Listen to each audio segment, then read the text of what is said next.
everyone? Hope everyone's well. Let me just make sure I can hear myself. Good, it's alright, I suppose. Let's get the arm microphone up. This is nice, isn't it? I hope everyone's having a happy Sunday. So many dolls and diddly-doos. How's everyone? How's everyone doing, diddly squats? What can I do with a drunken sailor? Oh.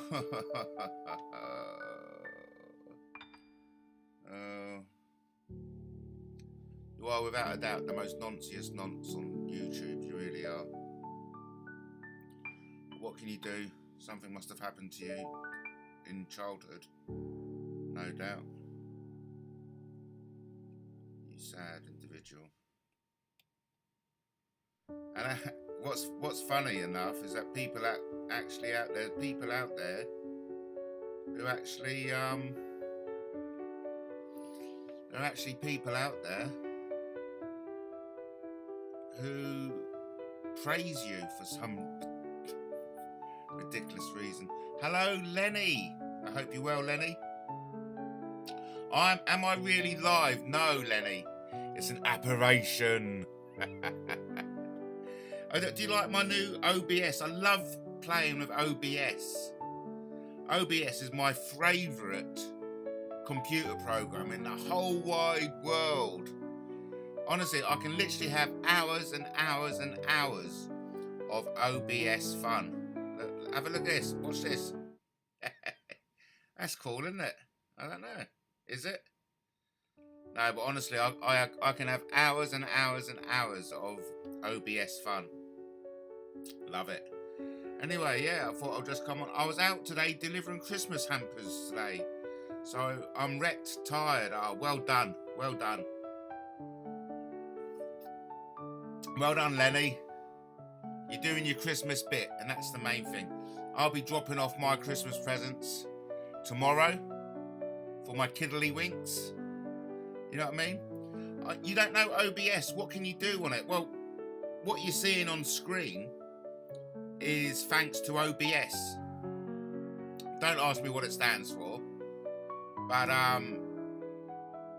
yeah, it's just brilliant, isn't it? I love it. It's just a different interface, Lenny. Interface. Because I wouldn't be able to do this on Restream or all the other streaming platforms. I'm no Grinch. Christmas is what you make of it. Absolutely. And let's all remember that Jesus Christ, number one, wasn't born around Christmas time, and number two, didn't die on the cross. I know. I've got the book in front of me. Let me get it for you. Look, oh, here we go. Look. You know, this, man, and I've also got myself, I've ordered Alan Wilson's posthumous book about the pyramids.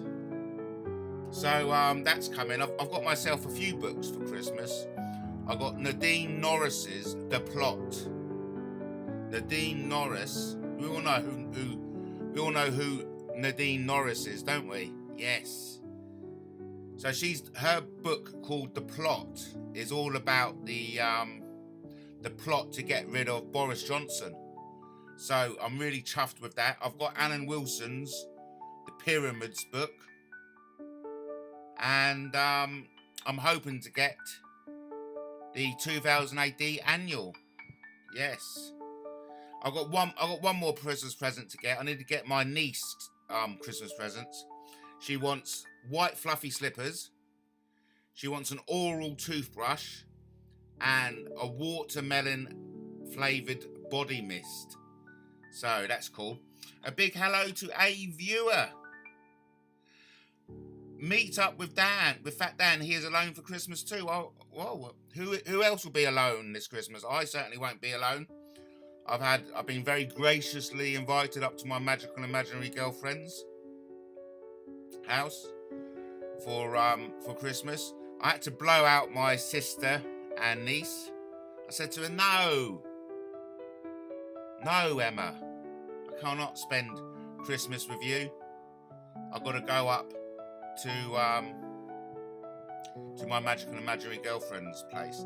Matt, thoughts on the new Band-Aid 40 song? I've got no thoughts, Lenny. I've got no thoughts. But suffice to say, any song in aid of charity at Christmas is good for me, because it's this time of year with always, I think it's always imperative of all of us to like spare a thought for those less fortunate than ourselves. So yes, some families don't get on, says Lenny. Christmas only makes it worse. Yeah, I know, it's a terrible state of affairs, isn't it? But hey, listen, like Lenny touched upon already, Christmas is what you make it, ultimately. And, you know, just make the effort, I say. Make the effort, and it'll be a lovely time. A big hello to It's Only YouTube in the chat. Hello, everyone. Stay another day. Is that going to hit number one? Stay another day. What's going to be number one? And also, I mean, something I want, totally off subject, by the way, something I'd like to discuss with everyone is what's going on with the orbs. Or are they drones? Or are they secret government drones testing the levels of gamma rays? Or are they aliens? Or is it all just a massive psyop? That's something I would like to touch upon. I don't like excessive alcohol abuse and people losing their shit. Thanks for bringing that up, Lenny, because you're actually touching upon domestic violence. And I imagine, and it breaks my heart, it does, it really does break my heart. I imagine at Christmas time, domestic violence levels go up. The drink involved. You know, people are going to get battered left, right and centre this Christmas, and it's not nice, and it's also kids involved as well. And what really breaks my heart is those kids who aren't going to experience Christmas. We live in a very dark, dangerous world, and it's heartbreaking, quite frankly. And also, it's imperative upon all of us to make our world a better place. And that means, really, a revolution. You know, crikey, let's not get me started on that, you know. Brian Avi wants Stay Another Day to go to number one. He's his biggest hit, and it gets millions a year for it. I was listening to Brian Harvey yesterday, and I did leave a comment. My comment was, God, don't you stop moaning. I mean, listen, I'm not here to criticise anyone, but yeah, inevitably I will do. That's just the nature of humanity. But, I mean, come on, hasn't Brian Harvey had opportunity after opportunity after opportunity? And we saw yesterday what happens when you grab opportunity and make the most of it. We saw that on the, let me get my brain in order, the Strictly Come Dancing final. That's something Chris mentioned on. Chris mentioned about grabbing the opportunity and making the most of it. And when you do properly grab your opportunity and properly make the most of it, you win. You win. You win at life when you grab the opportunity and make the most of it. And the only criticism I've got of Brian Harvey, to be fair, I've got a few, but one of the main criticisms of Brian Harvey is that I feel as if, and listen, you know, it's just my humble opinion. We've all got one, just like an arsehole. We've all got one. My humble opinion is that he's had loads of opportunities, and clearly he hasn't made the most of all the opportunities he's had. You know, that's all I want to say in it. I think, you know, he showed us around his gaff last night. That's a lovely place. That's a lovely gaff, mate. That's a lovely place to live. And the potential in that gaff is massive. Over to the chat. Why is Brian in council housing if he's making that much coin? That's the whole point, viewer. He isn't making that much money, isn't he? He's only got £710 in his bank account, for goodness sake. Yes, that's more than mine, but it's less than most. You know, he's got £710, and that may have to last him until the end of the month. And we all do know that he spends a considerable amount of money on bringing the food in. You know what I mean? On the Eat Me, you know what those apps are. I've never actually done one of those apps where you order food and it comes. I've done the kind of Asda shopping once or twice. Uber Eat Me. You know what I'm talking about? Uber food. Hey viewer, thanks for your concern, but I've never celebrated Christmas. It means nothing to me, says Justin. It means nothing to me. Oh, Vienna. Hey, listen, I've been working on a tribute to George Michael, and I may show it to you at some point. But let's see how it goes. Thanks ever so much. I love a healthy chat. I really do. I love a healthy chat. And of course, that was something I always wanted to do. One of the main reasons I like to go live is to give people the opportunity to have a chat. Because ultimately, isn't all what we're doing now, a big chat room? Isn't it? It's an excuse to have a chat. And I love that. I love having the chat. Chatting is good. Chatting for me is Christmas. There's nothing better to do at Christmas than chat with those you love. And, long may it continue. Over to Lenny, who says, yes, Matt, Christmas is not a Hollywood Hallmark movie for anyone. No, it isn't. And all I like to, this is something I'd like to delve into. Christ didn't die on the cross as well.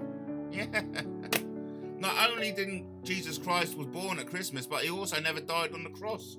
He actually survived the crucifixion. Well, anyway, according to the historical research of Alan Wilson and Baron Blackett, bless their souls. Oh, right. Yeah, man. So, why would George Michael have appreciated MattTaylorTV? Very good question. I think George Michael would have appreciated MattTaylorTV because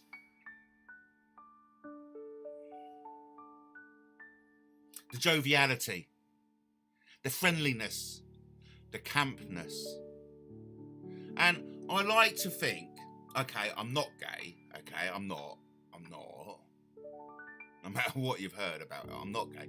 But I do like to think that if I was to become gay, George Michael would have turned me. Should we just move on, yeah? Move on quickly? Good. Chatterbait. Oh, I've heard about Chatterbait. Is that where you masturbate with your mate on screen? Matt, don't be so naive. Brian has all the mod cons. Yes, super kitchen. He has drones doing security around the house to keep MI5 and Mossad at bay. Matt, will you show your Christmas dinner? A viewer? No, mate, no. I'll be up at my magical imaginary girlfriend's place. I certainly won't be live streaming. No, honestly, it made me laugh. Oh, God. No. I'll be up at my magical imaginary girlfriend's mansion in the rural Kent. Mate. Fucking hell, I've got to be feeding the horses in the morning, up early, feeding the horses, taking care of the hounds. And then I'm sure we'll have, what's his name? The butler. I always forget his name. Oh, it's George, funny enough. George will give us breakfast. And then I'll be sitting around chatting, because it's good to chat at Christmas. And I expect George will serve up the Christmas meal. Be lovely. Be lovely jubbly. No, so, a viewer, no. I certainly won't be live live streaming from Christmas lunch. Will you? And this touches on like a subject which I'd just like to get out. Let's go live. Let 2025 be the year that you go live too. Yeah? Because we need more people going live. Okay?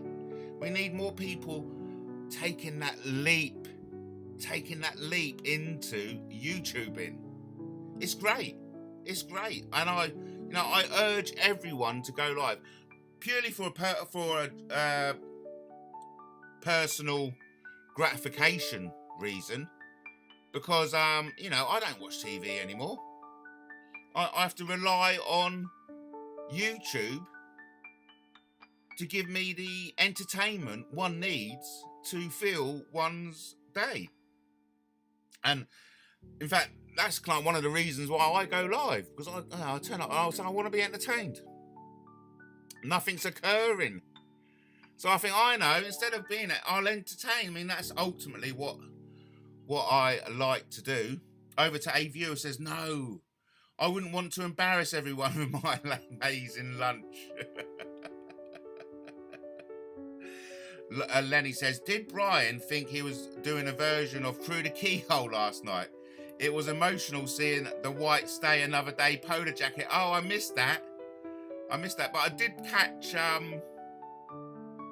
Tony Mortimer going somewhere wearing it. Oh, man. To be fair, I never did like E17. I thought they were a right bunch of pillocks wearing all that stuff. Wearing their bobble hats and silly fucking coats. What? Fuck off. Honestly, I was never impressed. But, according to Brian Harvey, which is good. Brian, I don't know why I said that. I'll take that back. Brian Harvey's cool. Moans a lot. I feel as if he hasn't grabbed the opportunities he could have, made the most of the opportunities he's had. That's just my personal opinion. But, it was nice of him to say that I could make it in the mainstream. Yeah, that's cool. Thank you. But also, it was a bit like, what are you on about? When he says I'm in with it, I'm like a bit of a black operative. I'm in with the trolls because I take their abuse a bit too well. Trust me, mate, I do not take abuse well. I'm like a crying fucking wreck, man. No, I'm all right. So we have a conversation between Lenny and Justin. It goes something like this. Of course. Did you buy a copy of Stay Another Day on Friday? Brian is making millions a year of it. Look, he only makes £1,000 a year out of royalties. Oh God. Honestly, there's some people who talk such dribble, aren't they? There are people who talk such dribble. You know who you are. I don't need to name you. But listen, fucking hell. What a boring motherfucker.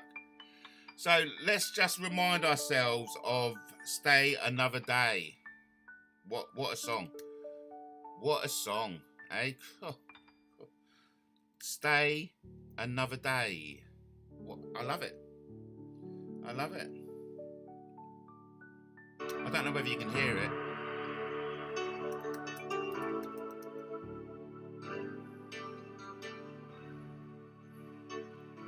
Here we go.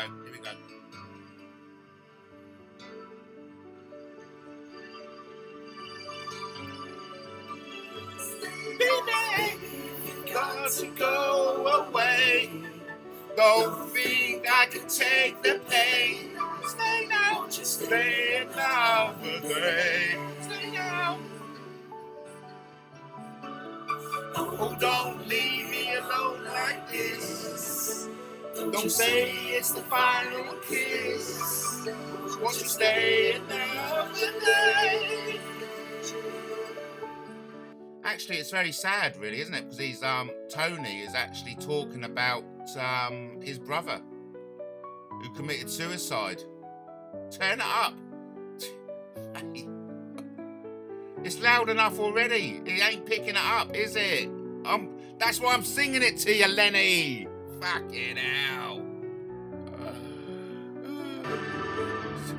Don't you know we've gone too far now, just to go and throw it all away.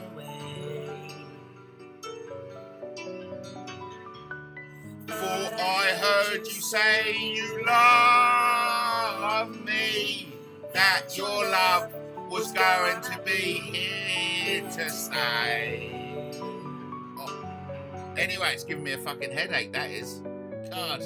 At least if you're going to sing, you know, bloody hell. At least if you're going to sing, you know, you should use some AI software to make your voice sound a bit better. Shall we risk it for a biscuit? Eh? I've only just begun to know you.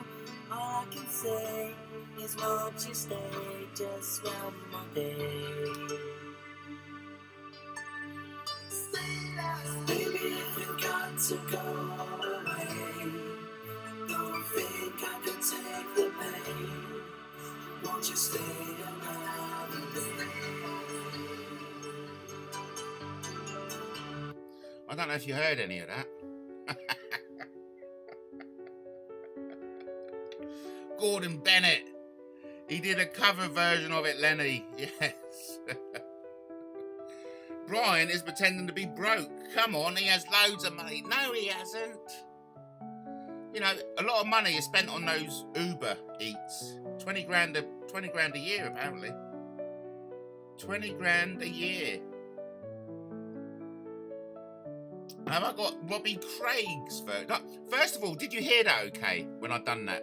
Did you hear that okay? Did you? Did you? So, what, Robbie? I've never heard of Robbie Craig's. Robbie Craig's. Stay another day. Stay another day. Oh, here's the thing with... Let me just show you the Mortimer in his white jacket. Let me just show you that. Hello, everyone. Hello. Have you all got your singing voices today? Okay, that's a famous person. Baby, if you got to go away, don't think I can take the pain. Won't you stay? Stay. Oh, don't leave me alone like this. Don't you say it's the final kiss? Stay now. Won't you stay another day? Don't stay. What's going on? Come on, Tony, we love you, baby. Go on. So there we go. With the real famous person. That's why. Well, you know, Tony's looking good, isn't he, eh? Tony's looking good, that's for sure. What's this? I don't know if I've got... Who is this? Oh, Robbie Craig. No, I haven't got it. Oh, shall we listen? Shall we listen to Brian Harvey sing it? This is going to be good. This is going to be good. Yeah. All right, we're live. We're live. Good morning. Good morning. Just doing a mic test this morning because we're messing with the levels on our... Just want to see how it sounds. Don't you know? Don't you know? Baby, if you got to go away, don't think I can take the pain. Won't you stay another day? Don't you know? Don't you know we've come too far now just to go and try to throw it all away. Thought I heard you say you love me, that your love was gonna be here to stay. 1, 2. Baby, if you got to go away, don't think I can take the pain. Won't you stay another day? Yeah, well, that's lovely, mate. That's lovely. Look, you don't often see singers singing while smoking a joint at the same time. That is class, mate. That is class. And I personally think Brian Harvey can make it as a singer in the music industry. I know he doesn't want to. I know he's turned his back on singing, but I reckon he's a smashing singer. You know what I mean? I reckon he could get himself a gig at Las Vegas, following the footsteps of Elvis Presley, Matt Goss, Ceylon, the one, you know the one I mean. Yeah, I think there's a lot more opportunity. But anyway, you don't half moan though, don't he? You don't half moan, but don't we all? You know, don't we all? We've all got reason to moan. Lenny's son, Tom Watkins, was very fond of Mortimer, according to Brian Harvey. So much so that there was an allegation of the R word. We can't say things on here. You know what I mean? People may be listening. The AI bots are listening in. We've got to keep it quiet. You know what I mean? Tom Watkins wrote It's Alright. Did you know that? E17's first hit? I never, Lenny. I never. That is nicking the word from Justin. That is fascinating. I never knew that. Crikey.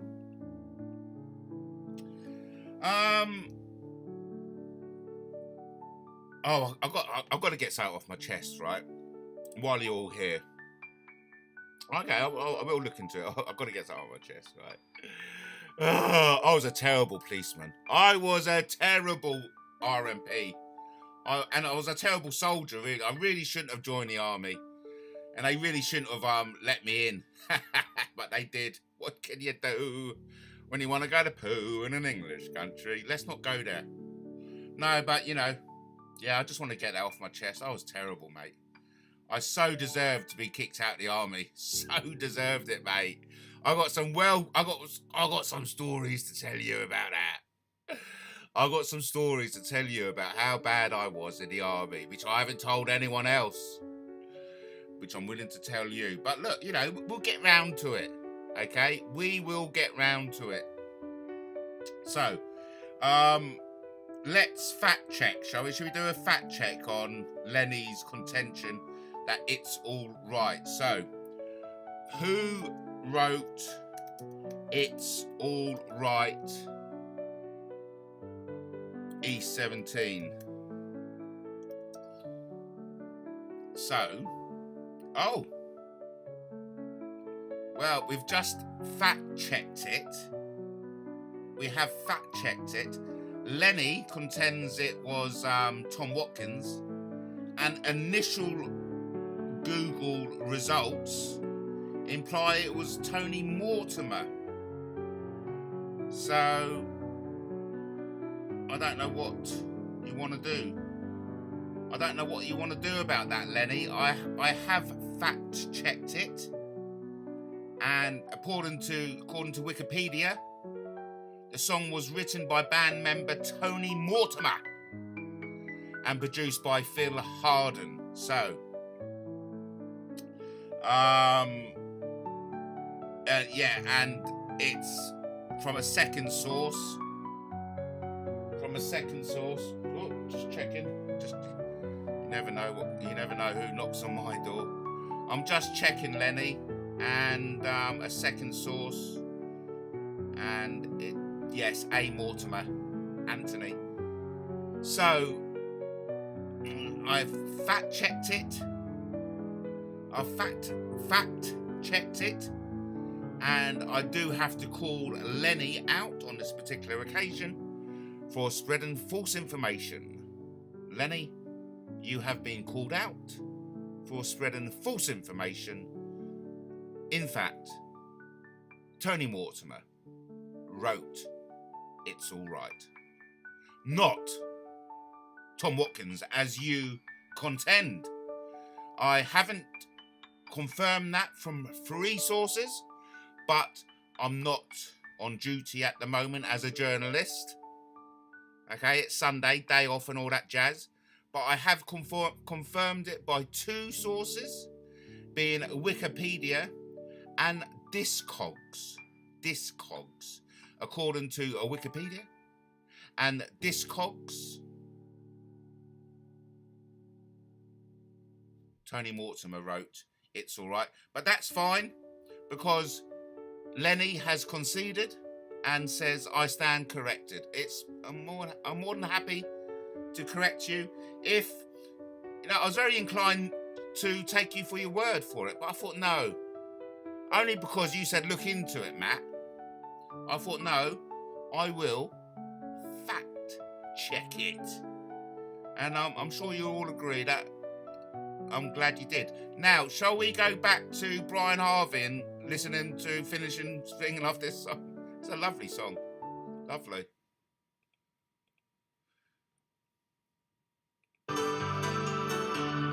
Oh, don't leave me alone like this. Don't you say it's the final kiss. Won't you stay another day?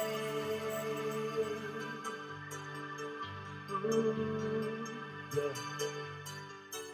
I touch your face while you were sleeping and hold your hand. Don't understand what's going on. Yeah. Good times we had return to haunt me. Oh, it's for you. All that I do seems to be wrong. Oh, yeah. Baby, if you've got to go away, don't think I can take the pain. Won't you stay another day? Oh, don't leave me alone like this. Don't you say it's the final kiss. Won't you stay another day? Baby, if you've got to go away, don't think I can take the pain. Won't you stay another day? Oh, don't leave me alone like this. Don't you say it's the final kiss. Won't you stay another day?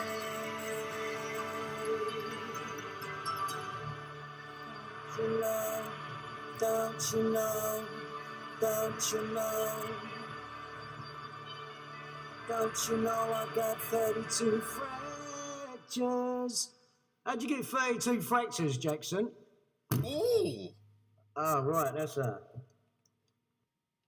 Yeah. All right. Bloody hell, that's a bit violent. Well, that was brilliant, Brian. Thank you ever so much. I just see Lenny saying in the chat that he heard Ian Puddick wrote House of Love. Well, there's no need to fact check that. Everyone knows that. Everyone knows Ian Puddick. And what some people don't know, actually, adding another layer to information, and yes, misinformation day, it was co-wrote with none other than Her Majesty the Queen. Yes. Ian Puddick, Her Majesty the Queen, wrote House of Love, based on the Windsors, don't you know? Yeah, based on the Windsors. Based on the Windsors.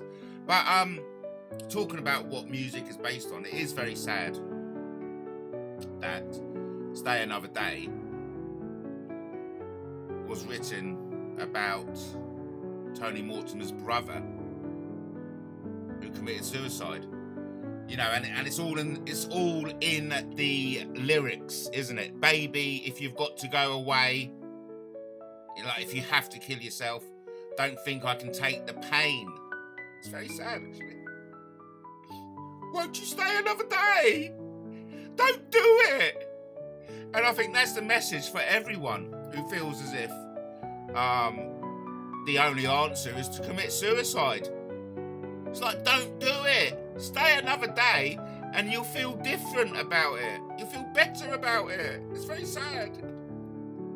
Very sad. And of course, it's even sadder because, sadly, it's a reality. Because at Christmas, people will commit suicide. When, if only they could listen to the song and just stay another day. Stay another day. You'll feel better. You change your mind. You know?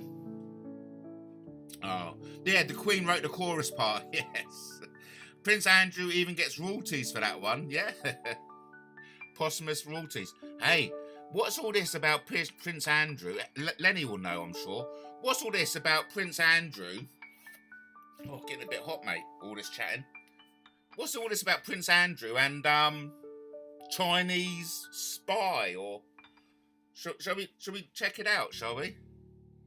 Right, so Prince Andrew, Chinese, Prince Andrew, Chinese. So, everything we know about the alleged, I haven't even looked into this. Everything we know about alleged Chinese spy who was close confidant of Prince Andrew. I mean, fucking hell. Talk about Prince Andrew, you know, meeting up with dodgy friends. Not only was it a paedophile in the guise of Jeffrey Epstein, now he's cozying up confidant of a Chinese spy. An alleged Chinese spy at the heart of the latest scandal to engulf Prince Andrew has been barred from the UK because he likely... Terrible writing from the Independent. Where's the grammar? Honestly, as a journalist, it does wind me up that news things as kind of like renowned as the Independent can't get their fucking grammar correct. An alleged Chinese spy at the heart of the latest scandal to engulf Prince Andrew has been barred from the UK because he's likely to pose a threat to national security.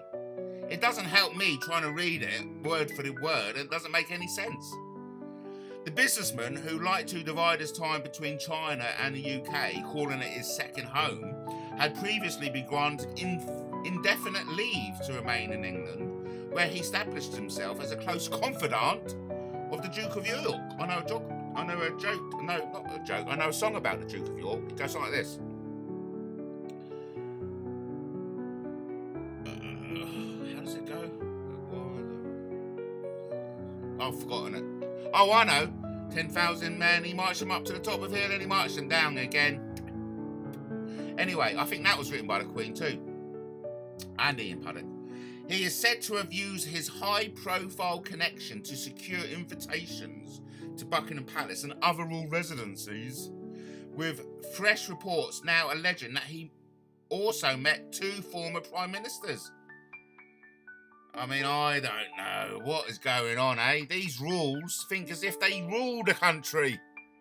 But then again, it is true. I personally think, I'm a bit of a politician. I personally think we live in a democracy. No, change that. Scrub that. I personally think we live in a monarchy rather than a democracy. All these long words, isn't it? Fucking, I hate long words. I really would like to live in a civilization where words are no more than 3 letters. And in fact, even the long words are like 5 letters. 5 letters max. You know, but is there really a culture in which we can communicate using words 3 letters or less? Or 5 letters or less? You know what I mean? Oh, we have a David. Oh, Dave. Oh, we have, you know, the guy from New York. I know his name. Noodles. Noodles is in the house. Well, big shout out to Noodles. We love Mr. Taylor in the USA. Oh, mate, thank you so much. Obviously, you haven't had a conversation with some of my trolls.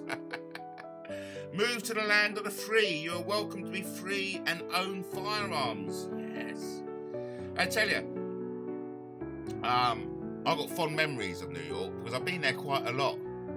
I used to work in Camp Coago, summer camp, upstate New York, Bear Mountains, one of only a few charity-run camps in America.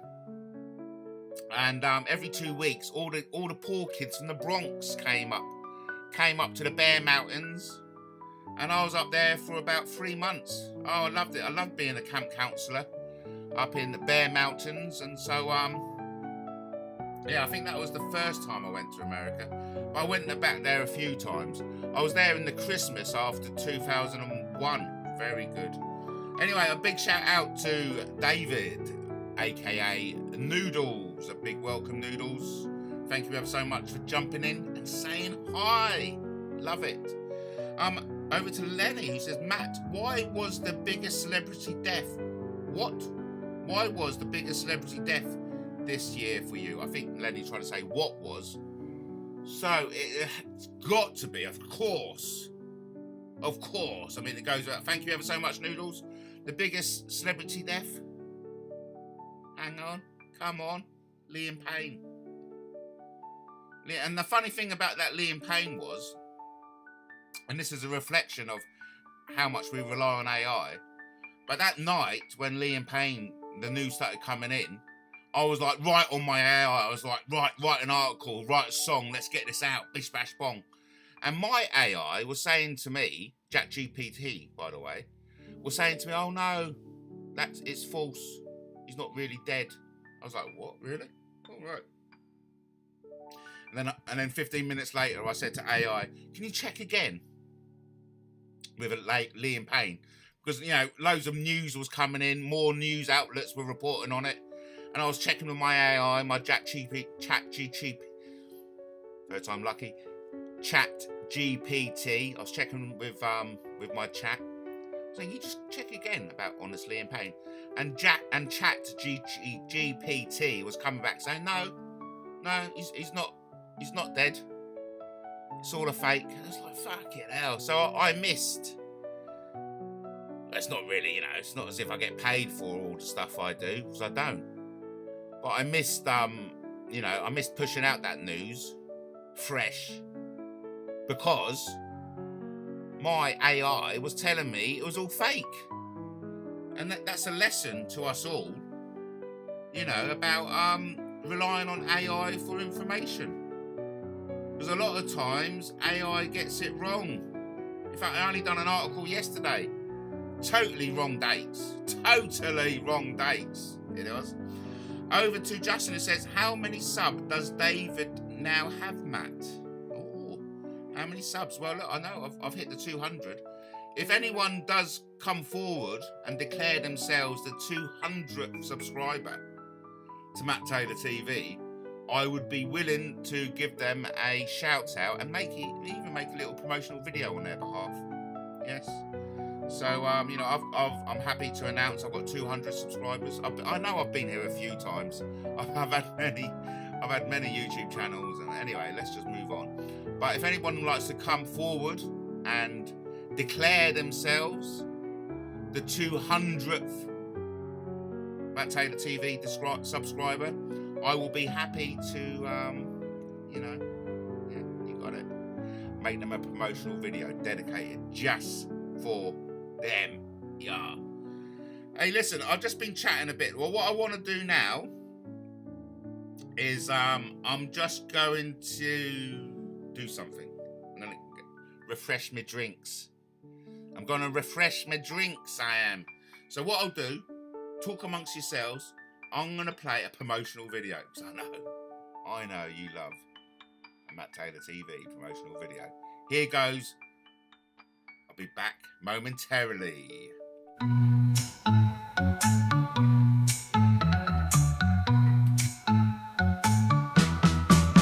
They call him a problem, a thorn in their side. He won't bow to the rules, won't take the ride. From the schoolyard to the army, he broke their plans. A square peg in the world of round demands. But what's a problem if not a spark? A flame in the night, a light in the dark. They say he's trouble, but can't they see? He's the crack in the wall where the truth breaks free. Matt Taylor walks his own way, won't let the world tell him what to say. A rebel soul with a heart on fire, a dreamer, a fighter, a man who inspires. He's the problem they fear, but the answer we need. Breaking the chains so we can all be free. The police don't trust him, the trolls want him gone. The establishment whispers he's where we went wrong. But he won't fit their mold, won't play their game.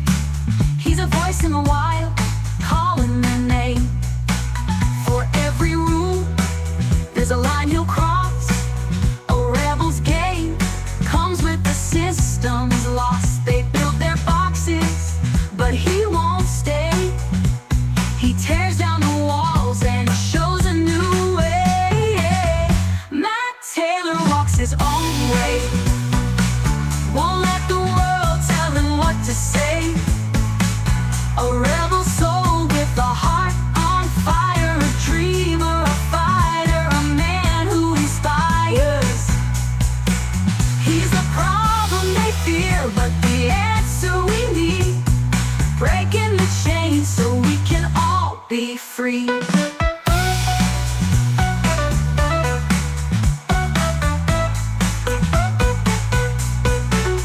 What if the problem isn't his to own? What if the system fears seeds he's sown? A troublemaker, yes, but maybe it's true. The world needs problems like Taylor to make something new. Matt Taylor walks his own way, won't let the world tell him what to say. A rebel soul with a heart on fire, a dreamer, a fighter, a man who inspires.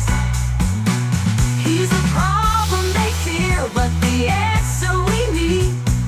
Breaking the chains so we can all be free. Matt Taylor, a name they curse and defend.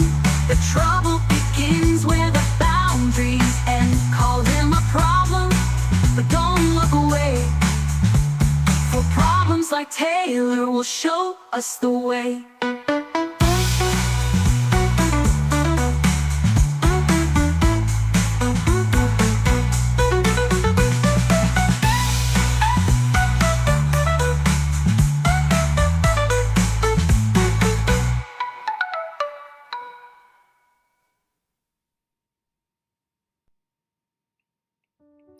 It's good to engage. Don't you think so?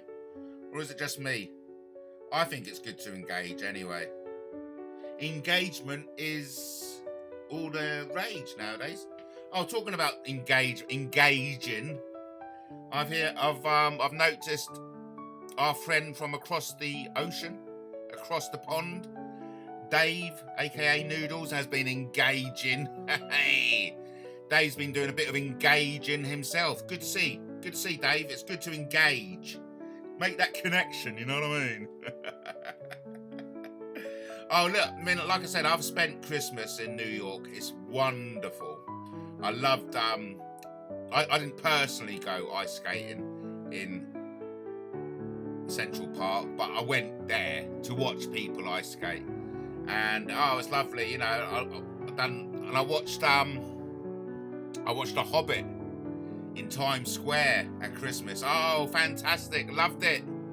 And then so I stayed in Times Square, and then that radio place, that big Christmas tree, Madison Square Gardens. I went up to the Harlem. I went up to Harlem. Oh, yeah, fond memories. And I even had a little tour around the Mad magazine. Not even Mad magazine headquarters. It was Marvel. No, was it Marvel or DC? DC Comics. Yeah, or whatever. That place who does the Mad DC Comics. All in all, I even had a tour around the offices. It was brilliant. It was amazing. I met all the artists. Anyway, such great memories. I've got great memories of New York. Really have. And so, yeah, a big happy, Merry Christmas. Especially to Dave, aka Noodles, and all the other lovely people who are currently across the pond from us in America. Love it, love it, love it. Well, look, we're coming up to an hour. Oh, my back's hurting. I should really do some exercise, but I don't do exercise. You know, I've just embraced the fatness, man. It's like, yeah, fucking... Anyway, I should really do something constructive. But this has been nice, isn't it? This has been nice. I'm trying out my new, whatever you call it, my new OBS. And anyway, it's always nice to look at beautiful women, I think. You know, I think it does things to your well-being and betterment if you get to look at beautiful women. And so I always like to look at beautiful women. I'm not into porn necessarily, but you know, my current obsession, as you may have noticed, is putting my head onto the body of beautiful women. I know it's a bit worrying, and I should really do something about it. Over to the chat room. Let me read this in my head. Oh yeah, yes. Someone does have a new boyfriend, don't they? Yes, AI. And he sent pictures, did he? Oh God, all right. Oh, exchanging pictures. God knows what these degenerates, for a better word, have got on their computers. Oh, a bit of serious news, actually, while I've all got your attention. Can't say too much about it because of the police state, UK we live in. But last year, about October time, I was arrested for something Plisco spammed on my computer. What happened was I was doing a live, and I think it was Restream. And you know what Plisco's like, Plisco the bell end. He was just sending messages just like nonce, and it's just like, fucking hell. You know, talk about projecting. And so what I did, to show my audience what's going on behind the scenes, I screen shared what the abuse I was getting from Plisco the bellend. And so, of course, once Plisco the bellend realised I was screen sharing the private messages that were coming in, he started to then write a certain name, which by court order I'm not allowed to mention. So all of a sudden, and it was only up for 1.5 seconds at the minimum, you know, 3 seconds at the max. More like 1.5 seconds at the max, okay? So as soon as I realised that Plisco the bellend was spamming this certain name, which was visible, I stopped screening. But anyway, I got arrested for that. I got arrested for it. I got thrown in a police cell for about 20 hours. I had my house invaded. I was kidnapped, and all my equipment was seized. Okay, so that happened about October the 4th last year. So I'd just like to report that no further action is being taken on that at the moment. So that's come back NFA'd.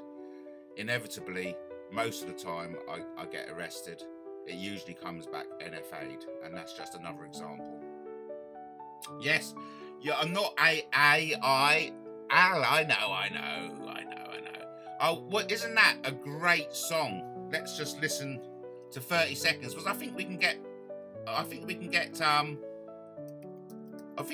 away with 30 seconds, can't we? Surely. So let's have 30 seconds of a bloody awesome song. Here we go. I never join a meeting without my AI meeting assistant to take notes. We all love AI. Watch this. I can... A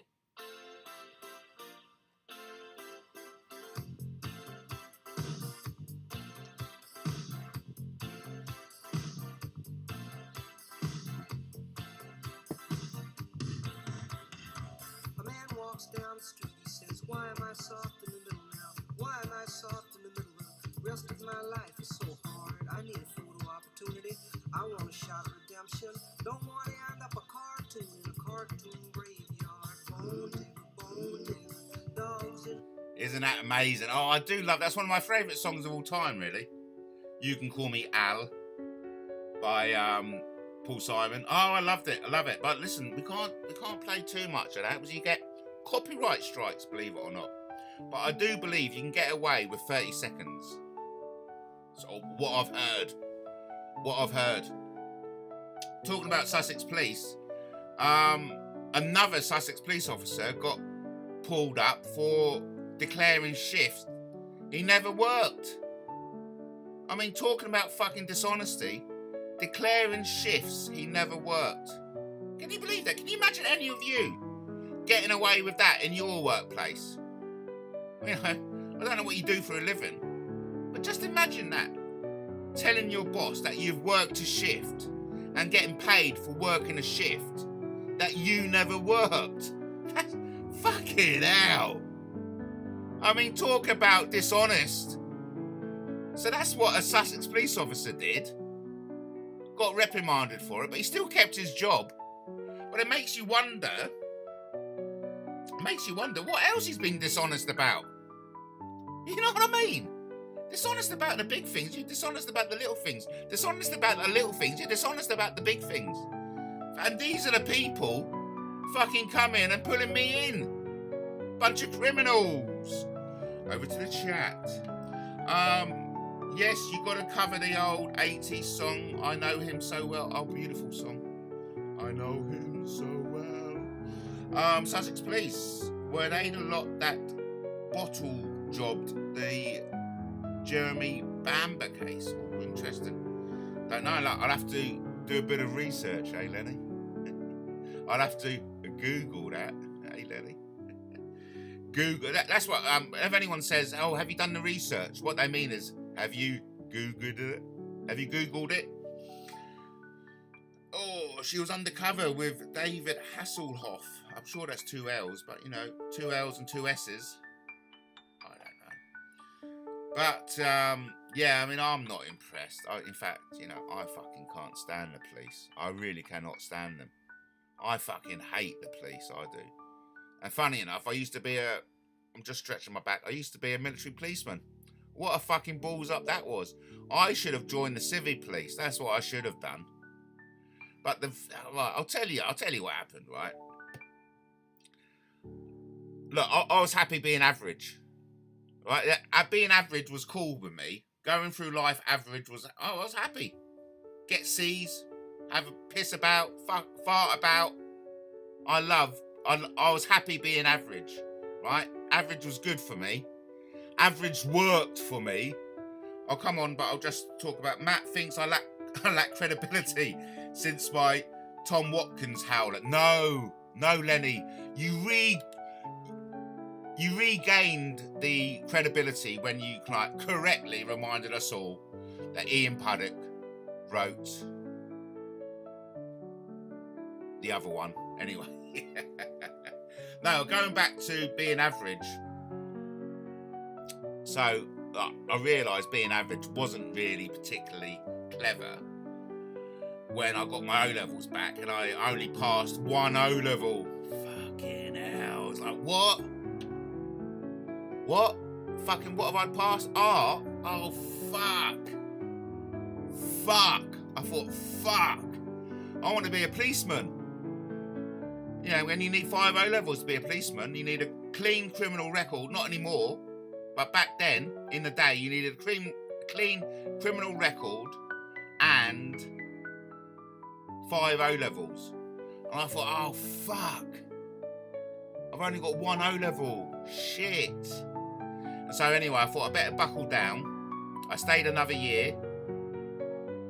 At sixth form college. And I got my other 4. But they were GCSEs then. So anyway, I left school with 1 O-level and 4 GCSEs. Okay? I felt a bit kind of dejected because they weren't 5 O-levels. It was the equivalent of 5 O-levels. You know, I'm sure if I went to the police and I said, look, I've got 1 O-level and 4 GCSEs, they would have said, that's fine. But I didn't. So anyway, after school, I went travelling. Okay? Well, once I left school, I went travelling. I travelled to south of France. And then I travelled to America, like I said, when I worked in Camp Kawago, upstate New York, Bear Mountains. And I also travelled to Hong Kong. I lived in Hong Kong for 1.5 years. And I travelled Asia, Malaysia, Thailand. You know, okay, there you go. And then it was at 26. I thought, right, now it's time to get a profession under my belt. You know, now it's time. I've done my travelling. You know, I've had a great time. Now it's time to get a job, a real job. And it was all about joining the police force. But just so happens I was walking past the Army Recruitment Office on Queen's Road in Brighton. And I thought, why not? Give it a go. You know, give it a go. So I went in there. So I said, you know, I've always wanted to be a policeman. Have you got the police in the army? They go, yeah, we got the RMP, Royal Military Policeman. But he said, you gotta be clever. You gotta be clever to become an RMP. You gotta be the best of the best. I said, oh yeah. He goes, listen, mate, you can do a test now, but if you get anything less than like 76%, mate, you know, you're not gonna get in. So I thought, fucking hell. Okay, I said, okay, yeah, give me the test then. Give me the test. And lo and behold, I met their standard. Right? I met the standard. I got 76 plus. So they said, oh, fair enough. You know, you passed. You passed the entry test. You got 76 plus. Yeah, we'll have you. So I thought, oh, cool. And so that's how it happened. And then, before I knew it, I was up at Purbright, doing my 10 minutes, doing my 1.5 miles under 10.5 minutes. Before I knew it, I was somewhere else doing phase 1 training. Before I knew it, I was between phase 1 training and phase 2 to be a policeman. I was shipped out to Germany. Forgotten where. So I was out in Germany for a bit in the police station. Then I came back to England to do the phase 2. Before I knew it, bish bash bosh, I was a Royal Military Policeman. And obviously that didn't go too well, because I got dismissed for sending drugs to my mother. Yeah, poor old bird. You know, poor old woman was dying, and I gave her a ring. I said, yeah, I'm going to Amsterdam this weekend. She goes, oh, pick me up some cannabis, will you? I said, fucking hell, mum, don't be silly. Oh, go on, son. I said, oi, don't be so fucking stupid. I am certainly not going to pick up cannabis for you while I go for the weekend in Amsterdam, you silly old bat.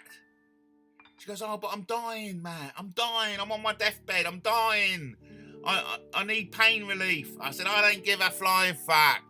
You can fucking die in agony, you old bat. But of course, you know, I love my mum. And we all love our mum, don't we? And so I was in Amsterdam, and I said to my mates, I said, oh, you know, I'll catch up with you. I'll catch up. We'll pass in a coffee shop. So I just popped in and I brought 5 cannabis joints. Nicely rolled, very nice. And anyway, I sent them back to my mum, but, you know, long story short, intercepted in the post. Through my own stupidity, it is. I think it may have been a cry for help, you know. I don't know. And, yeah, before I know it, bish, bash, bosh, dismissed, reduced in rank, out of the army. After spending 3 months in the glass house, I hasten to add. Yeah. Oh, those were the memories. They were the memories. But yeah, I mean, I wasn't really suited for the army, to be fair. And they done an appraisal of me. I had to go and see someone to get an appraisal, and the conclusion was, and it's been written down somewhere actually, so you know you can't deny it. The conclusion was I was too kind-hearted. They said Matt Taylor wasn't suitable for the army. Too kind-hearted. So yeah, I mean, but I remember one of my first arrests. Some lad went AWOL. I arrested him. One of my first arrests. I cocked that up. But anyway, it really brought it home because we were in the back of the police car, and then as soon as we got in the police car, right away from the view of the public, my other 2 colleagues just turned on this lad. Right, you fucking scrout. Shut the fuck up, you piece of shit. You'll fucking say nothing, you'll fucking do nothing, you cunt. And I was sitting next to them going, fucking hell, guys. Bit harsh on him, innit? I didn't say that. Because I was a lance corporal. They're corporals. You do not answer back to a corporal. You just don't. In the army, if you get told to bend over, you bend over pretty quickish. You know what I mean? And you fucking spread your buttock cheeks ASAP. So I certainly didn't say anything, but I was like, why did you have to? I didn't say that actually, I just thought it. I said, why do you have to fucking go on this guy? I mean, fucking hell, he's got a story behind it. But yeah, they were nasty, man, nasty. And so when they done their appraisal on me, the conclusion was that I was too kind-hearted to be a Royal Military Policeman, to be a soldier in the army. Yeah, hey, what can you say? Over to the chat. Staff Sergeant Billy Bobby has the footage of Matt Taylor being chased out of the army reunion camp, allegedly. And now what we're talking about here is maybe end of August, beginning of July 2019, maybe. It's when the veterans, led by Simon Bean and Dean Cumberbatch, decided to take over London. And I was heavily, in with the King's flag, John Manoa, which I've got a lot to say actually.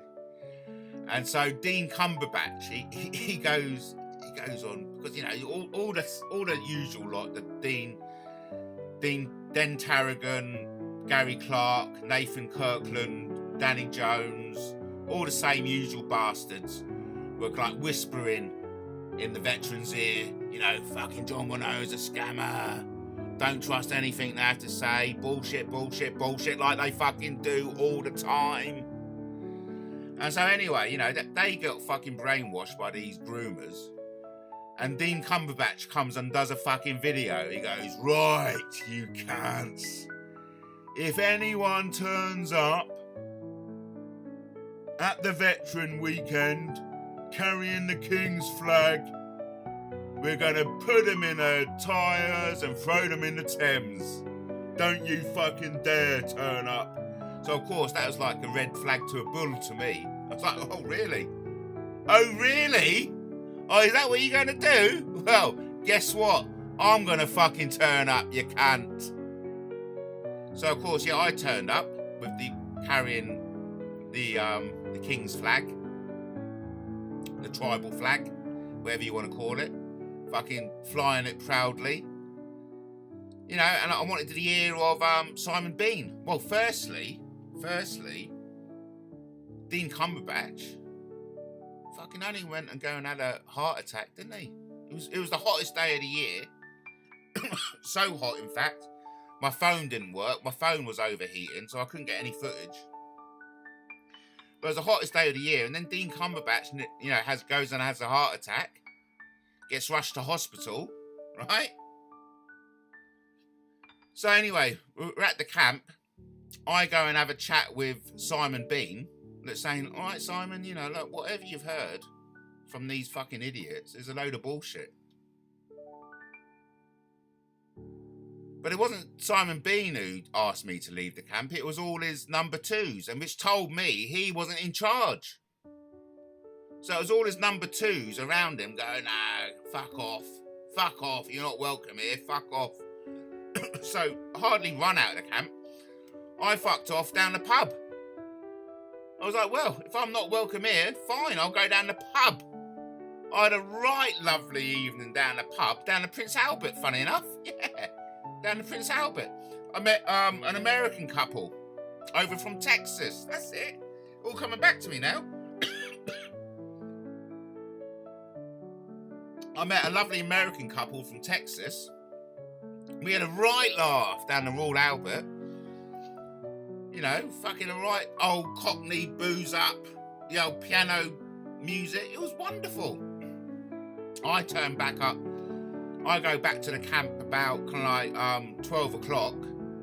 The whole camp were like, well, yeah, they're all loud. You know, they're all loud. Fucking these soldiers are all loud. So they were like yabbiting until fucking 2 o'clock in the morning, like they do. But anyway, I was sleeping away from the camp because they'd already told me to fuck off about 6 or 7 that evening. I mean, you're not welcome here. So I was like, oh, fuck you then. Hardly run out of the camp. So I come back. I make myself a little camp like 100 yards away from them. And guess what happened? At 3 o'clock in the morning, half 2, 3 o'clock in the morning, you know, only 4 of them start walking up to me. So I was like, what the fuck's going on here? They've come to throw me in the Thames, the bastards. So of course I jump up. They all come to me, 4 of them, 4 veterans come up to me. I went, right, you cunts. Come on then. I said, I'll take 2 of you. I said, I will take 2 of you. Yeah, they're fucking coming up here, put me in tyres and throw me in the Thames. It's fucking life or death, mate. Life or fucking death. So I said to them, I will take 2 of you. Do it. Let's go. They was like, oh, it's all right, Matt. No, it's all right. It's fine. It's fine. Don't worry about it, Matt. No, it's all right. It's all right. Why don't you come back to the, you know, you're not safe here, Matt. Why don't you come back to the camp? You know, sleep with us, Matt. Yeah, we're sorry, Matt. Matt, we you know.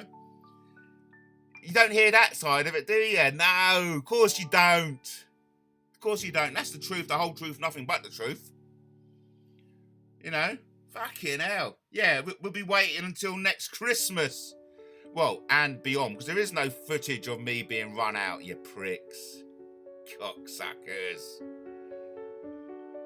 So anyway, yeah, that's kind of like, you know, that's what happened at the veterans. I mean, these idiots, right? Deedle dum and deedle too. Deedle dum and deedle dum deedle. You know what I'm talking about. Those fucking deedles. Those deedle weedles. A fucking bunch of idiots, mate. They're a bunch of fucking idiots. That's what they are. They talk a jack shit. And honestly, as a member of the armed forces, I think anyone who gets involved with that camp of fucking idiots bring no honour. Bring no honour at all. Because ultimately there is no honour in hate. There is no fucking honour in hate. And there's certainly no honour in gang stalking Kaylee Inav, for goodness sake. You could see what's happening to Kaylee. You can see the fucking pain she's going through. And they just love it there. They're there continuously adding to it, laughing about it. It's just fucking sick. And so I, as a personal, you know, again, we've all got arseholes, we've all got one, it's my personal opinion. I think if there's any serviceman gets involved with that crowd, fuck you, you're a disgrace to the British Army, there is no honour in hate, and fucking idiot, as far as I'm concerned. Yes, Lenny, what, Lenny, what? I don't know if I've got any like footage of them. I have got some footage, I suppose, of that time. Maybe not. It's somewhere out there, you know what I mean? It's somewhere out there. Simon Bean. Let's just see if we got any footage of Simon Bean. Oh, right. Yeah. We've got some kind of we have got something.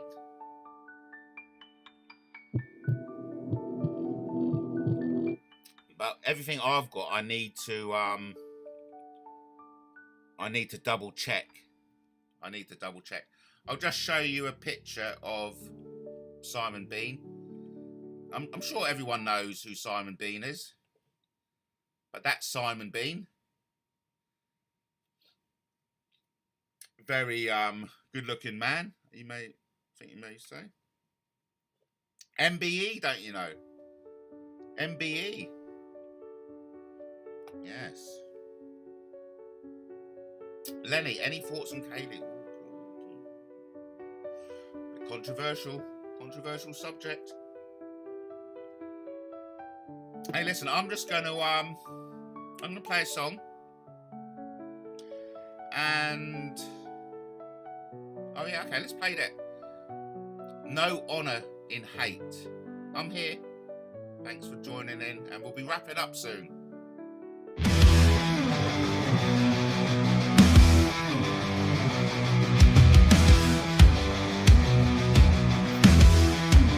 He said he wore the uniform filled with pride. 17 years standing side by side.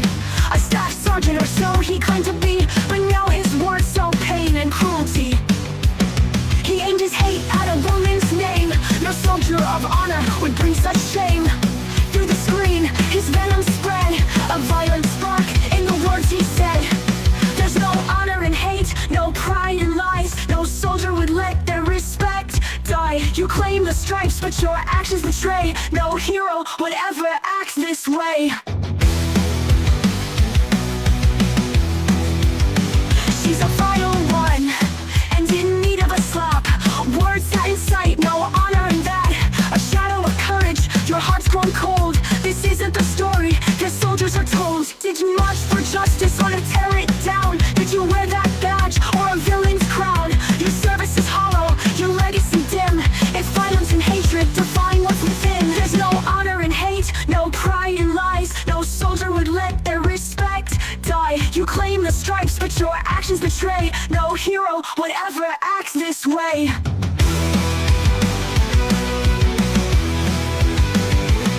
Did you march for justice or to tear it down? Did you wear that badge or a villain's crown? Your service is hollow, your legacy dim.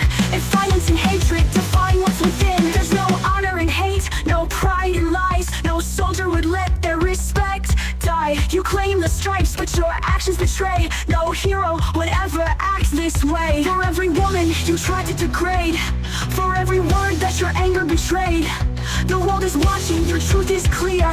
A staff sergeant's name you'll never wear.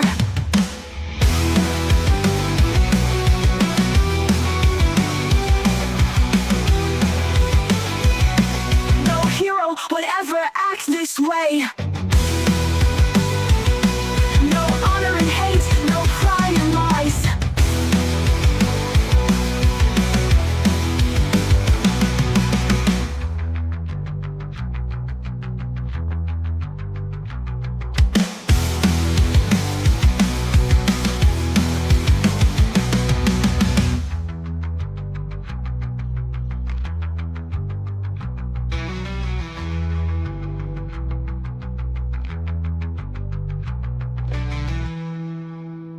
You were very lucky I didn't turn up and boot your fucking door through.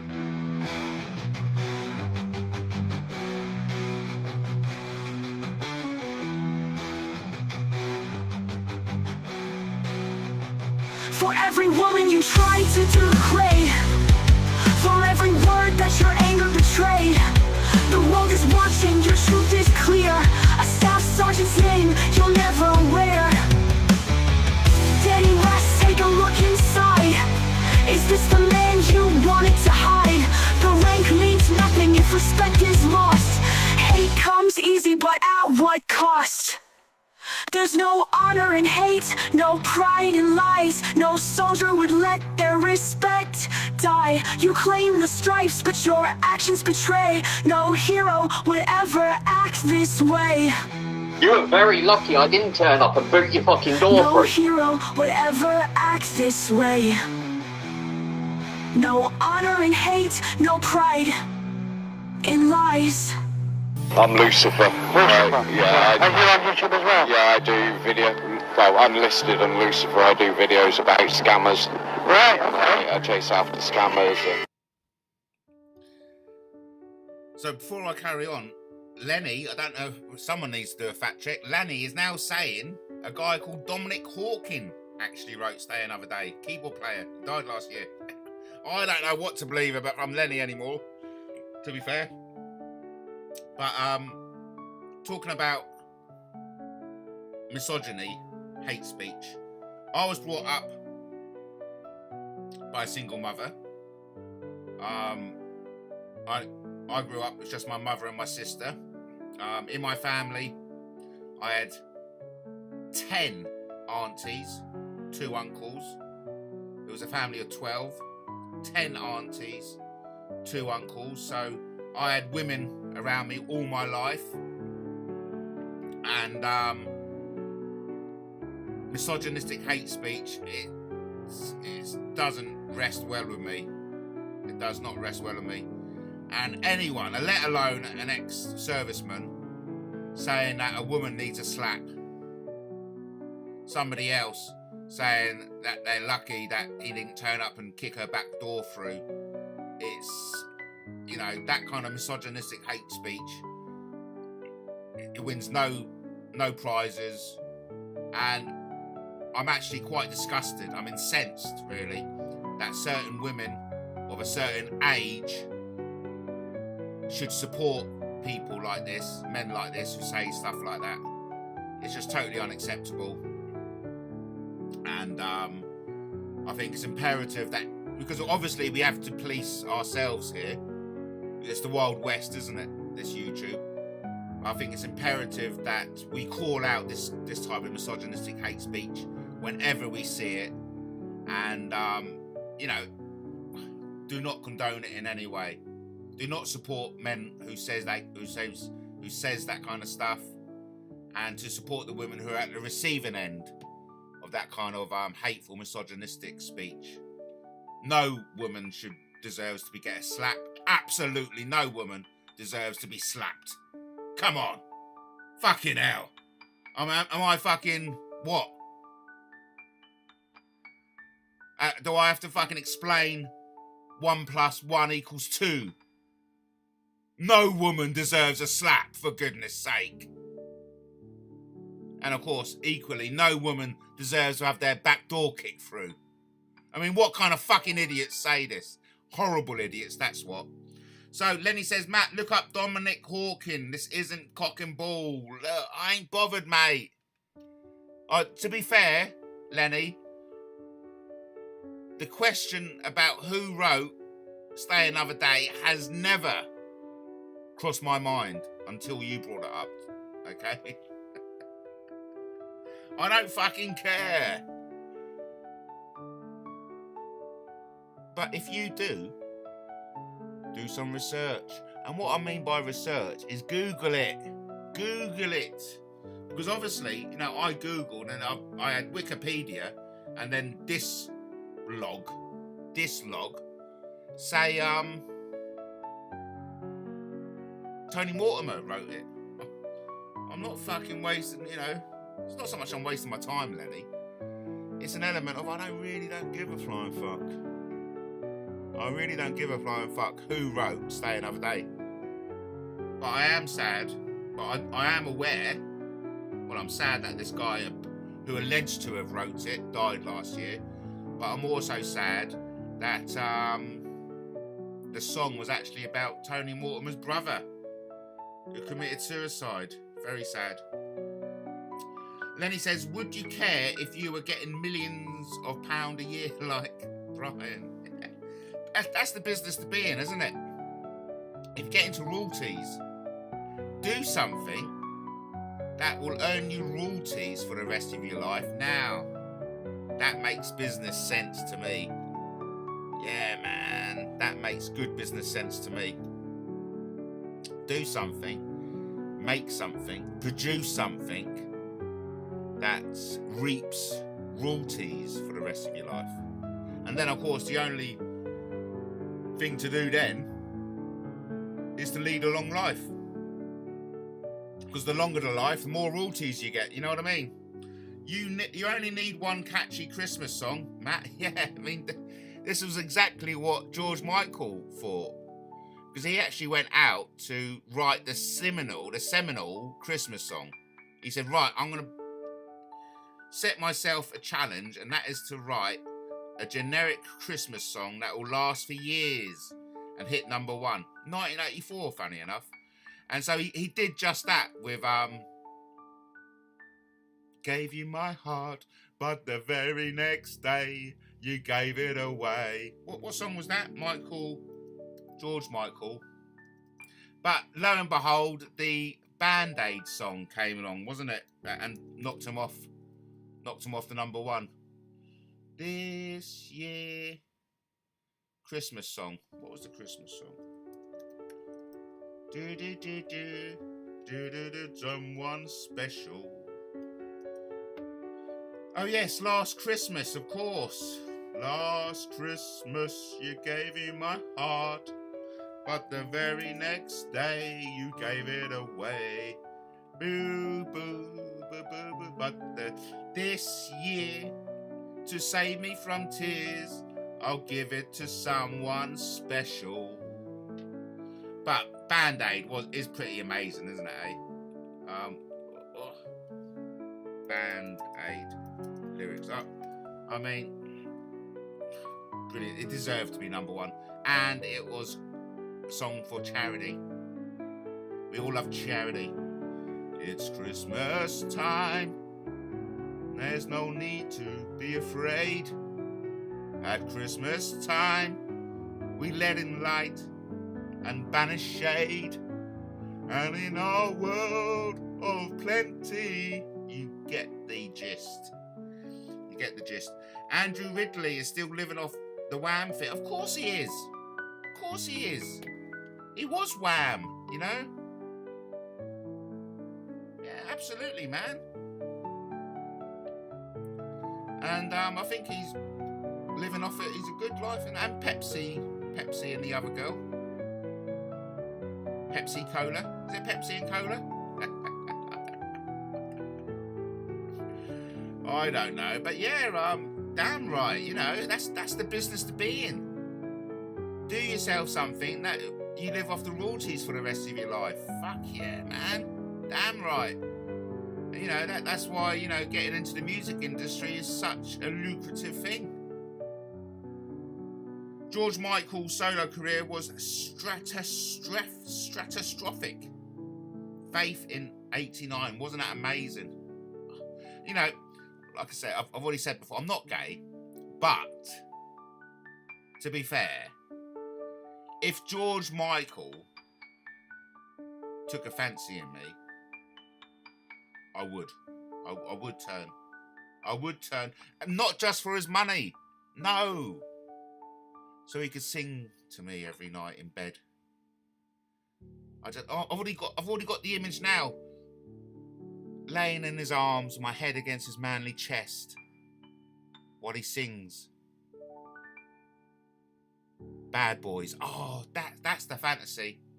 That's the fantasy I've got. Laying naked in bed with George Michael, my head resting against his hairy chest, while he sings Bad Boys to me. Oh, yes.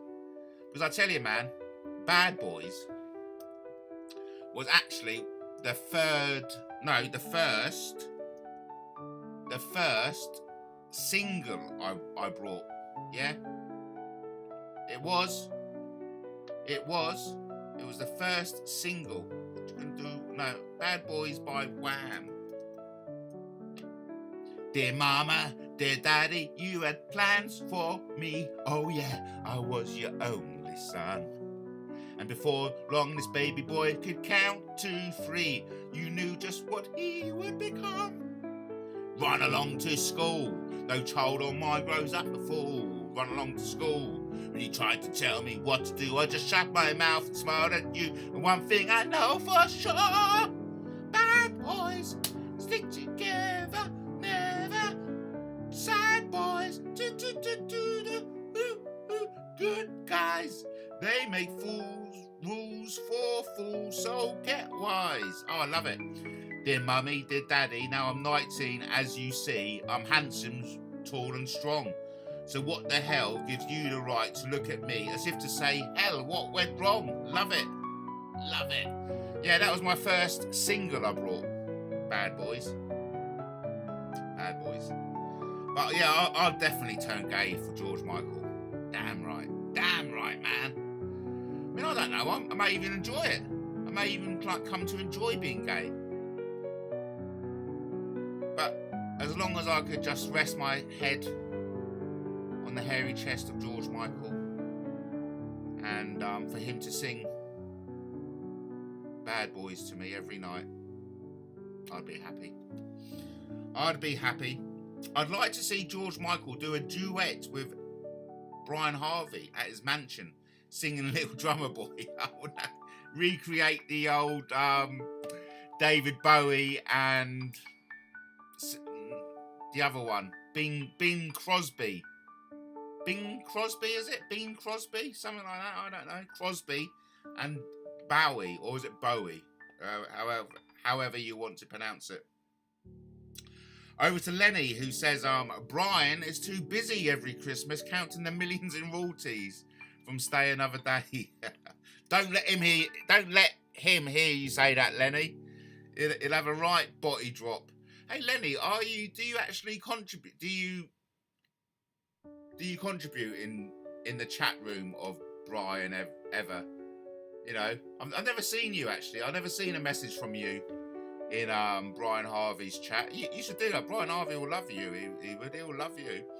George Michael didn't get on with Elton John. No way. It's inside information here, everyone. Why do you think gay fellas would automatically get on? Because you know, we do get on. I'm like half gay, really. Well, but you know, the reason why I don't think, if this is true, by the way, I think it's important to just make a disclaimer that Lenny's been putting out quite a lot of misinformation today. To be fair. And so when Lenny says George Michael and Elton John didn't get on, and it's the first I heard of it. I didn't know that, but I'm sure Lenny gets his information from somewhere. You know, Google, no doubt. But let's just assume that's true. Let's just assume George Michael and Elton John didn't get on. I reckon it would be because, and this is just my opinion. Everyone's got one. I'm talking about arseholes and opinions. I reckon it's because Elton John was a bit of a gay deviant. You know what I mean? Gay deviant into like orgies and, you know, all kinds of like perverted deviant stuff. Just guessing. I'm not based on anything. No need to sue me. Whereas George was monogamous. He had one partner, you know. He'd hold his partner to his chest, allow his partner to rest his head on his hairy chest, and no doubt will sing to him at night. Lenny, any thoughts on Matt Taylor just saying he's half gay? Hey, look, it's good to be half, okay? It's good to be half. Lenny says, Brian's chat is full of middle-aged groupies, to be fair, Matt. I must be lost in the shuffle. Yes, I know. Yeah. I commented last night. I said, you don't half moan, Brian. I said, you don't half moan, Brian. A bit of a mistake to say because, you know, I got lambasted by one other, you know. One person said, yeah, fair comment, Matt, which I thought was quite nice. And another person said, look, Brian Harvey's got a right to moan. And, you know, fair enough as well. Fair enough. Half gay, what's that? I know. Hey, listen, I've had a gay experience, right? I've had a gay experience. Okay, it was a she-man, but it was still gay. I've been there, you know what I mean? I've been there, man. I've snogged a man. I've given tongue involved. Come on. Tongue involved, man. I even fondled the man's boobies. Now, if that isn't gay, I don't know what is, mate. I've fucking been there, you know? I've been there, mate. Lenny's right, though, and that's something Justin confers. You know, live and let live. Yeah. You know, living. If you like that kind of thing, just embrace it, man. There's nothing more sad. I feel is living a lie. Living a lie. Isn't that terrible? Going through life gay, but having to live as a heterosexual. That's so bad. And vice versa. I'm sure it happens. Going through life gay when all you want to be is heterosexual. I'm sure that happens. Half gay, you mean bisexual? I don't know. I'm not authority. I'm not an authority on this subject, says Lenny. Lenny's like, hey mate, don't fucking talk to me about it. I know nothing about it. But I was having a conversation with someone the other day. I do believe it was my magical imaginary girlfriend, actually. Those people. Oh no, it wasn't my magical imaginary girlfriend. It was Tony with an I, not a Y. Hasten to add. I was having a conversation with Tony, and we were talking about how, or maybe something I heard from TV. I don't really know actually. But it's all those people who are most homophobic are usually the ones who are closet gays, and that reminded me of a brother of a friend I used to have. I was down the pub. I was in the army, and I came back a week, you know, between training, and we were in the pub having a few pints, you know, and we were talking about gays, and I was like, Ian, his name was, the brother was Ian. I said, yeah, Ian, he's fucking gay. Only having a joke, you know, we're all calling each other gay. It's like, fuck, you know, who cares, you know. Yeah, Ian's gay as well, yeah, fucking got to be, hasn't he? But anyway, I went to the toilet, right? Ian only comes in, fucking puts his hand on my neck and puts me up against the wall, and I quite laughed because it was so feeble. It was like a queer hand on my neck. Don't call me gay. And so I fucking, do you know what I did? Because I've been in the army, mate. I've been trained, so I can like put my hand up against his neck and slammed him against the other wall, like really slammed it, like the way you should. Don't come at me like a gay boy. And like, So I fucking did the same to him. And you could see the fear on his face, man, the fear on his face. And I was like, fucking okay, mate, don't worry about it. Fucking only having a joke, you know? But it goes to show the people who are most homophobic are usually the homos. Anyway, don't worry about that. I'd like to have a big welcome to a new name in the chat, a Bo Yen. I hope I pronounced that correctly. Bo Yen? Was it you fondle? No! What are you bringing that up for? What are you bringing up for? You know, and I do not get on, and we endeavour not to fucking mention each other's name.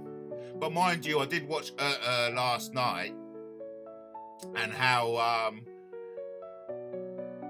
it's important for me to say she, okay? Because we don't want to be accused of hate speech and all that kind of shit. It was important that how I found it funny how she was moaning about her drugs, weren't she? Fucking drugs, for fucking paying the same money and I'm getting shit drugs, man. Fucking hate it. I hate getting shit drugs. Fucking pisses me off, man. So not only was she pissed off that she got shit drugs, they're having to pay the same money for shit drugs, but no one was watching. She was like, fuck this, man, it's just not happening. You know, I got no one. No one's in the audience. Fuck it, fuck this, and fuck off. So look, please don't bring Boo Boo and E and Dibble Dum and Dum Dip shit in there, because you know no one likes to be named anymore. You do know that. Fucking hell, if you name someone on YouTube, it gives them the authority to come in and go, oh, Sussex Police. Hi, yeah, I'd just like to report a crime, please. Yeah, what crime would that be, sir? Well, Matt Taylor's mentioned my fucking name on YouTube, hasn't he? He's fucking mentioned my fucking name again. And he's been told not to. He's been told not to, and he's only gone and fucking done it. Are you going to sort... Oh, look, I'm a taxpayer. I want something fucking done. Matt Taylor's mentioned my name. And it's fucking out of order. I'm alarmed. Don't you know I'm alarmed, distressed and in fear? How do you feel if you had your name mentioned on YouTube? Fucking do something, Sussex Police. Fucking disgraceful. Sussex Police like, right, well, we've got to do something. Got to do something. He's fucking mentioned someone's name. Fucking hell, what a criminal. What we're going to do, we'll send over 2 squad cars, a van, a helicopter, and get the drones out. That will sort them out. Get the drones out. Get the helicopter out. We'll, you know, parachute. We'll get the fucking Hercules out. We'll parachute the SAS in. We'll get him. We can't fucking be having members of the public ringing up and complaining that Matt Taylor said their name. So, mate, you know, fucking watch it. It's dangerous shit, man. It is dangerous shit, naming people. So I don't appreciate seeing that name, to be fair. Honestly, but it's fucking tough, mate. It's tough. I'm gonna have to have a break. I'll be back momentarily because I'm a bit kind of like shaken and stirred after that. But I'll be back soon.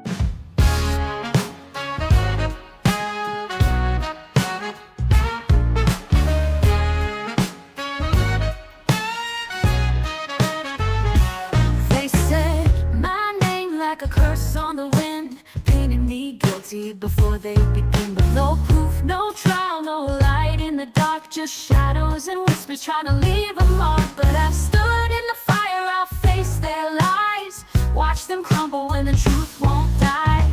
No case to answer, no crime to claim. You can't break a man with a spotless name. No images found, no story to tell. Their house of cards fell, and I'm here as well.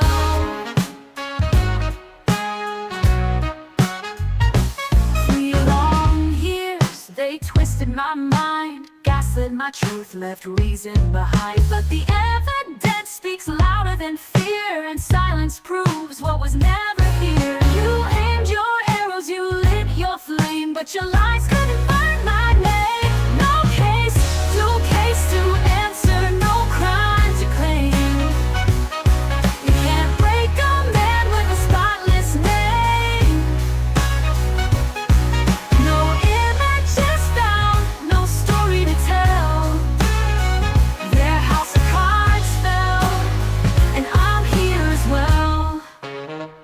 You aimed your arrows, you lit your flame, but your lies couldn't burn my name. No case to answer, no crime to claim. You can't break the man with a spotless name. No images found, no story to tell. Their house of cards fell, and I'm here as well.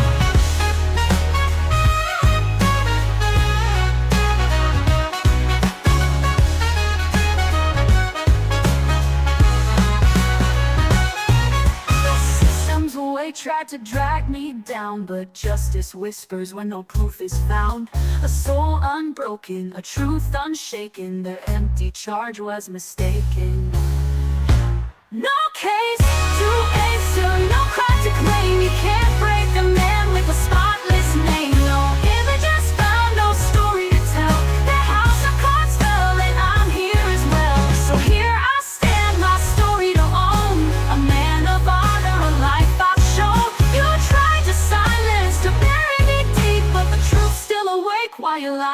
sleep.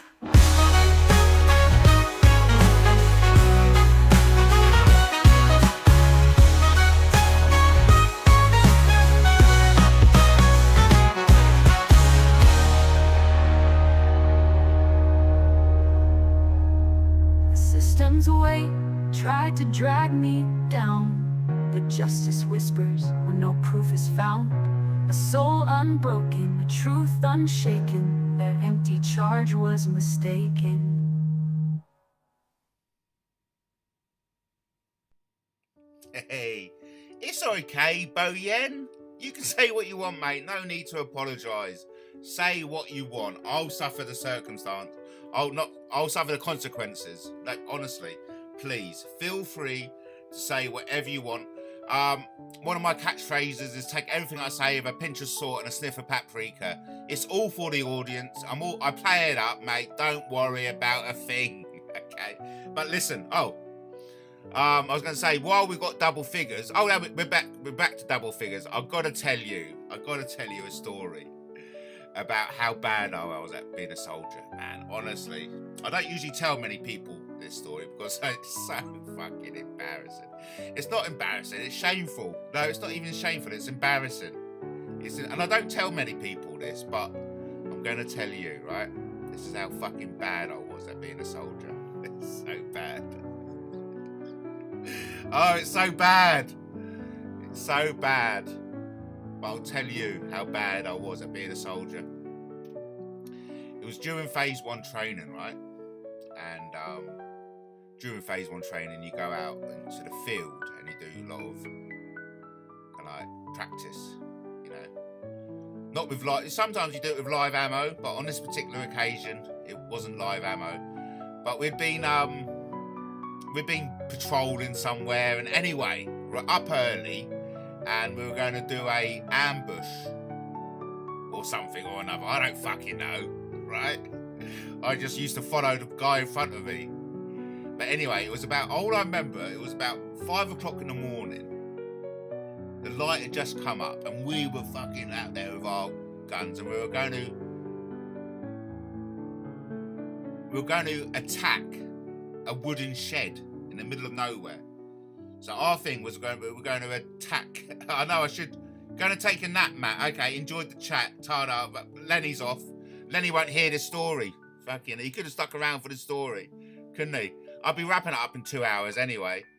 I know RMPs are hated, but anyway, this was before phase 2 training. I was still in my phase 1 training. So the orders was to lay down and attack a shed somewhere, okay? I will get to it. I will get to the punchline, but honestly, it's just all the memories are coming back to me. So it was 5 o'clock in the morning. There was a mist coming in, right? There was a mist coming in. There was a valley, a clear valley in which the shed was there, but either side of the valley was trees, a tree line. Anyway, look, I'll just tell you what happened, right? Shit. We all get down, take our firing positions, right? Then we get the order, open, ready to fire, open, fire. We start firing away, right? We start firing away. And then I thought, oh, where's all the sound coming from? So basically, right? Okay, it's embarrassing, but I was firing in the wrong direction. I realised that all my mates were facing the other way. It was only because that line missed that no one noticed me get up and then turn around and then start firing in the right direction. Oh man. But I got away with it. And not many people know that. Oh man. Oh, there was another, I think on that, no, another exercise we had. we got bugged out like 4:30 in the morning. Loads of flares and bombs get thrown into our camp, and we all got bugged out, okay? Which means you just gotta fucking jump up, get your stuff, and get the fuck out of there. But and this got caught. One of the corporals caught me. I actually turned over. I was in my sleeping bag in the trench. All the flares and bombs start going off, right? So I come out of my dream. I thought, oh fuck, it's only a fucking exercise, and I turned over to go back to sleep. And then I thought, oh no, I bet not. I'm in the army now. So I got up and I'm fucking running around like a headless chicken, and you know. But I thought I got away with that one until I think it was on my passing out. That, you know, you'll have a passing out meal and you're passing out dinner, passing out celebration. And I remember one of the corporals come up to me and goes, "Oi Taylor, don't think I never saw you. I fucking saw you. I threw a bomb, you know, just whatever.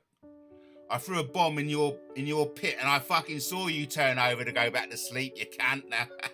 But he found it funny. Anyway, yeah. So oh man, good memories. Good memories of the army, though. Fucking good memories. I loved it. I did. I loved the army. I mean, there was another bug out, and this is when I realised I love it. It was at 12 o'clock, we just set up camp, you know, going around our routine, and all of a sudden the camp gets attacked. Fucking bombs, and then we had to just take the whole camp down, throw it in the back of our Land Rover, and just get the fuck out of there. And I remember throwing all the shit in the back of the Land Rover, jumping in myself, and then just fucking being driven out of there, bouncing up and down in the back of the Land Rover with my rifle and helmet on and all my gear, just fucking smiling, thinking, now, this is the kind of job I want. What other job do you get paid good money for, like, playing at war and at 12 o'clock at night being driven out like a maniac after your camp's been attacked? But then, having said that, there's a serious side, and that's evident in what happened in Iraq when six R&P soldiers were like slaughtered in an Iraqi police station. So of course, you know, war isn't funny, and I do thank the lucky stars that while I was in the war, while I was in the army, I didn't have to go to war. Because if I had stayed in the army, Iraq would have kicked off, and I don't think my platoon or my province company would have gone to Iraq, but I don't know. But either way, it's not a laughing matter. Playing war is serious because it trains us to, it trains you to partake in war. But sadly and tragically, people die in war. So it's not a laughing matter, and that's what's actually so embarrassing. Because if I was ever caught firing in the wrong direction in a war, fucking hell, just imagine the consequences of that. So it just goes to reconfirm that I was not suited for the army in any way, shape or form. I was not suited. And I do believe the best thing that the British Army could have ever have done to maintain law and order and a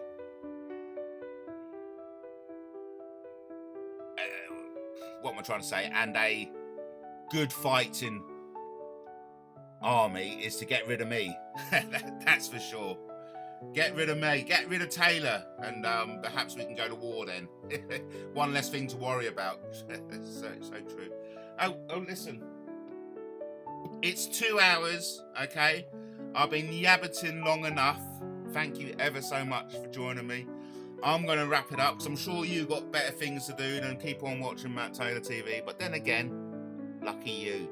Lucky you for tuning in. If you haven't done so already, be sure to like, subscribe and share. Tell your nearest and dearest and all that jazz. And what I mean by nearest and dearest, I mean it's tell your granny, tell your auntie, tell your uncle. Okay? Best not tell anyone under 18. Yeah, it's a bit adulty, you know what I mean? We're all grown people here. It's mature audience, you know. So a big shout out for everyone who's contributed in the chat. It was really lovely to see. There's nothing I love more than a healthy chat, and we've certainly had a healthy chat today. So so thanks ever so much. Big shout out to Lenny. Lenny's a wonderful member of the audience. I do think Lenny's gone now, actually. Lenny has gone. A big shout out to Justin, my mate Justin. I think he's a lovely guy. And everyone else who's taken the time to contribute. Because, you know, it's good to engage, don't you think? Yes, it's good to engage. So I'd just like to say thank you ever so much, everyone, for engaging. On that note, I will... Oh yeah, a big shout out to Brian Harvey as well. Great voice. Great voice. I love his voice. So, what we trying to do? What we trying to do, everyone? God, I've got things going on. Yes. Shout out to Sparkle. I hope Sparkle's doing well. So listen, I am going to say goodbye. And I shall play out with...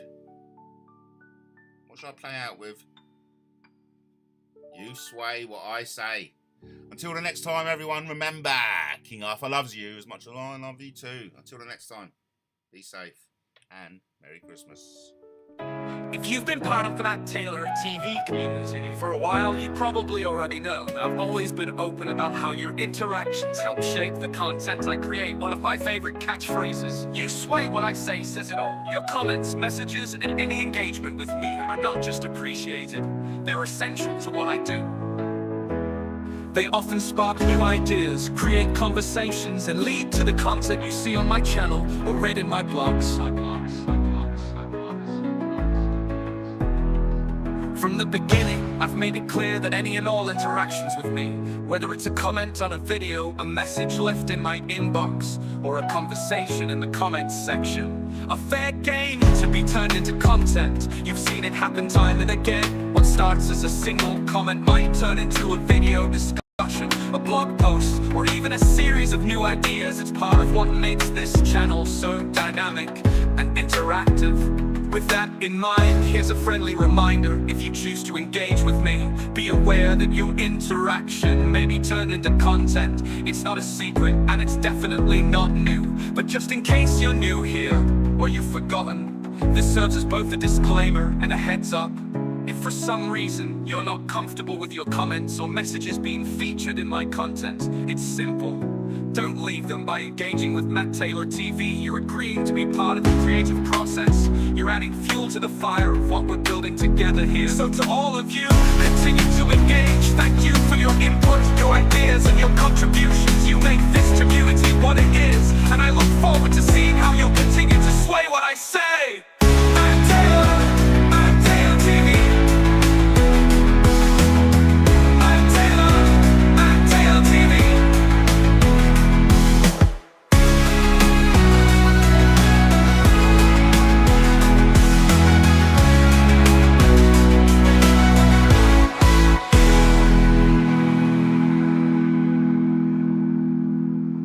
MattTaylorTV.